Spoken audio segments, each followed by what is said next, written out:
There's no such thing as sight reading.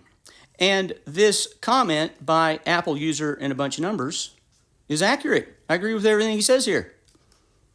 I'm not sure if this was meant to be an argument or if it's just repeating me back to me, but I had a longer text chain with this person, obviously a very smart person. The metaphor broke down. I believe that metaphor is the comparison I make between reading literature and reading music.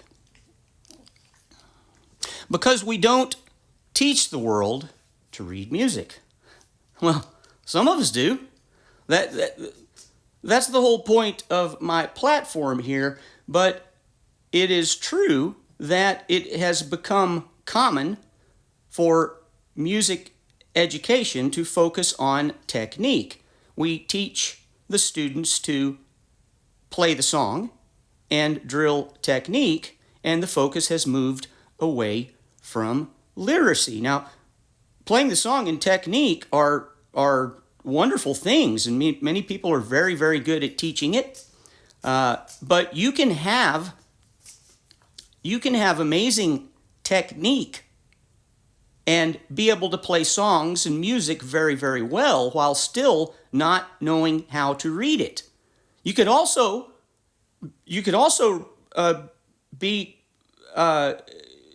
skilled at reading music without being able to play the song or having technique. For example, if I look at a trumpet part, right, I can look at that and recognize those scales and chords and rhythms by sight, by spelling, by sound, and tell with a very good degree of accuracy what that's going to sound like. I can read the music, but I can't play it because I don't know how to play the trumpet. We do teach them to read books. That's right. That's what makes this system that I'm using intuitive.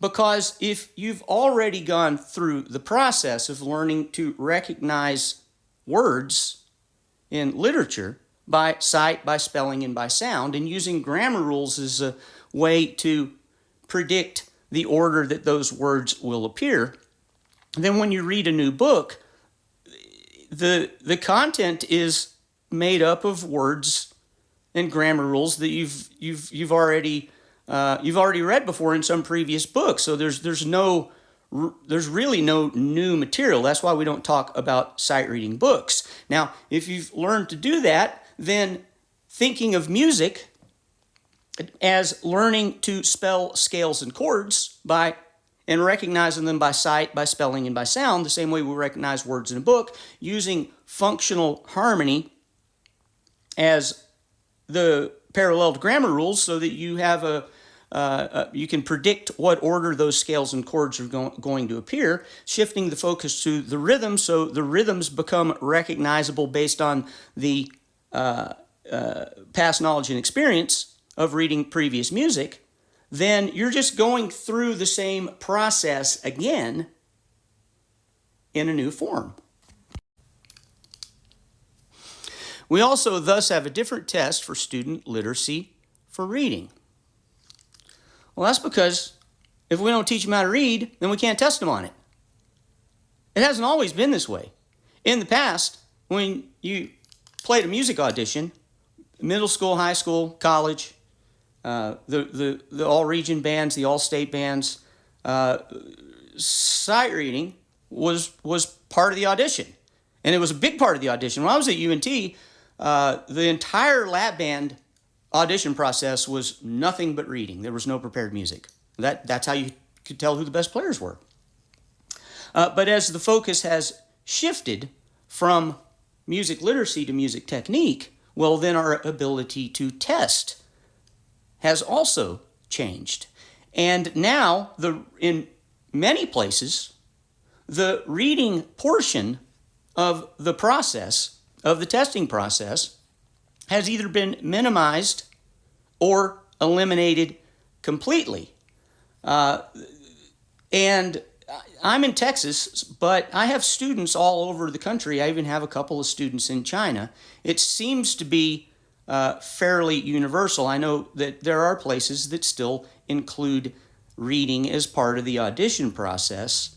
But in many cases, the reading portion has been specifically composed to allow students who engage in single note recognition to be more successful. So the notes have been composed not using recognizable scales and chords and written in unorthodox rhythmic patterns, which eliminates the advantage that the musically literate people would have over the illiterate ones. It would be like giving a reading test and just having a group of random letters with no words, sentences, or paragraphs.